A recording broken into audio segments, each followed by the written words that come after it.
Тема 697. Новые виниловые пластинки. Многие из нас до недавнего времени считали, что виниловые пластинки канули в лету, ведь даже известный завод Грамм пластинок в апреле в Ке закрылся. Последняя партия пластинок была выпущена в 1997 году. Но на Западе подобные заводы и не останавливались.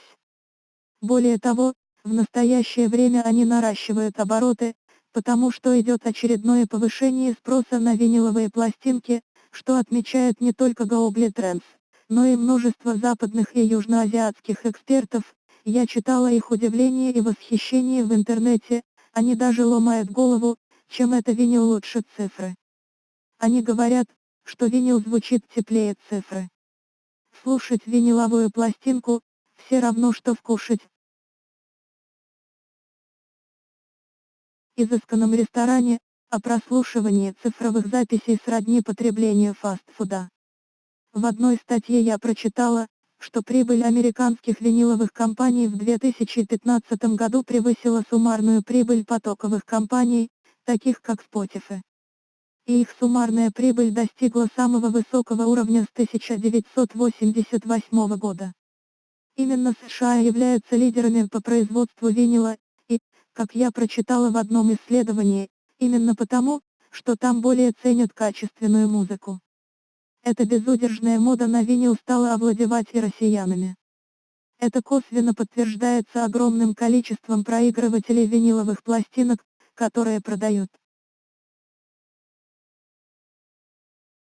Сегодня самые популярные интернет-магазины. Например, Озон.ру. Недавно открывшийся российский интернет-магазин виниловых пластинок и CD-дисков Vinyloteka.ru стремительно набирает популярность. Правда, пластинки в нем, сплошь иностранные, наш ведь завод закрылся. Но у наших музыкантов еще есть шанс попасть на винил, а через него, в интернет-магазины по его продаже. Я нашла два производства, которые могут записать пластинки на заказ. Это vinylrecords.ru и vinylum.ru. Хотя можно просто обратиться в музыкальное издательство, которое как раз этим занимается. Например, издательство Мир, Miruguyon.info, которое, судя по возрасту сайта, работает с 2004 года, а может, и раньше. Оно выпускает пластинки не только российских, но и зарубежных авторов, имеет представительство в Европе и там же успешно продает свой винил. Как раз это издательство утверждает, что немаловажную роль в популярности виниловых пластинок играет ее обложка, это ведь как постер в популярном журнале, ее можно бережно хранить и любоваться на нее бесконечно.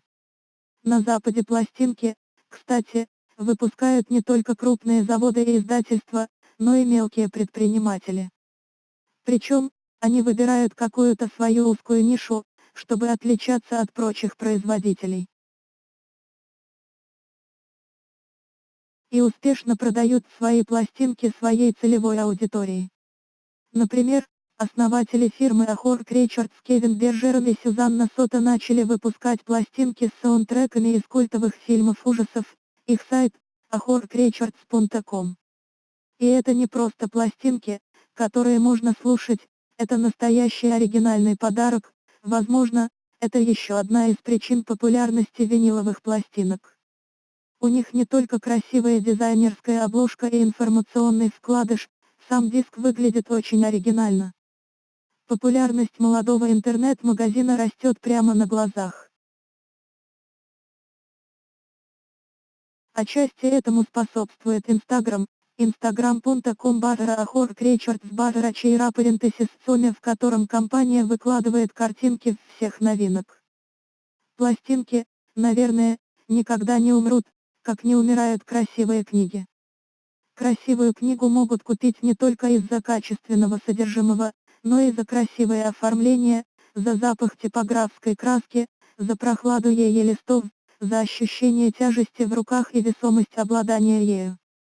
Разве можно сравнить прелесть обладания красивой пластинкой с хранением виртуальных мегабайтов на вашем электронном носителе? Это несоизмеримые ценности. А благородному винилу потребуется благородное обрамление, подставки в том же духе стиля. Элегантности и добротности. Такие подставки под винил делает один предприниматель из Рязани, вот еще одно направление винилового бизнеса. Итак, с возрождением спроса на виниловые пластинки появляется возможность у музыкантов найти дополнительные каналы сбыта своих произведений. Зарабатывают их производители и музыкальные издательства. Создаются и раскручиваются интернет-магазины, ориентирующиеся на винил. В огромном потоке разнообразных музыкальных жанров можно найти свою узкую нишу и построить на ней свой небольшой бизнес. Бизнесом также может стать продажа проигрывателей пластинок, да хотя бы на Авито.ру, посмотрите, там продают подобные проигрыватели как частные лица, так и компании. И, наконец, пластинки хороши тем, что они большие, даже огромные, их надо как-то хранить, и обычные книжные полки тут не подойдут.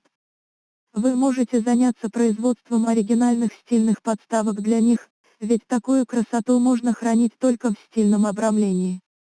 Особого выбора среди подставок и нет, кроме какого-то убожества итого-варианта, что предлагает рязанский предприниматель.